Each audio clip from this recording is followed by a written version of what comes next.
Hi, this is Chris from Total Parts Plus, and today we have a 2014 Holden Barina RS, stock reference number 5163. This shape runs from the 10th month 2010 through to the 6th month 2015. It has an A14 NET 1.4 litre 4-cylinder turbo petrol engine backed by an automatic front-wheel drive transmission. A14 NET 1.4 litre 4-cylinder turbo petrol engine. We have the left front 17-inch factory alloy mag with a ball tyre, left power door mirror, left rear door has 2 dents. Left rear 17-inch factory alloy mag with a ball tyre, left hand tail light, tailgate appears to have no damage. Right hand tail light, right rear 17-inch factory alloy mag with a ball tyre.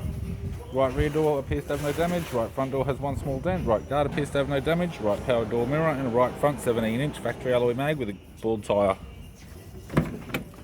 We have the driver's side door trim, power window master switch. This vehicle is fitted with black leather interior.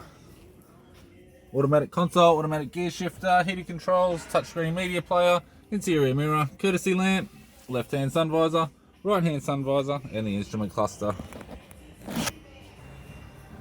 I'm Chris from Total Parts Plus, and I'd like to thank you for watching this video.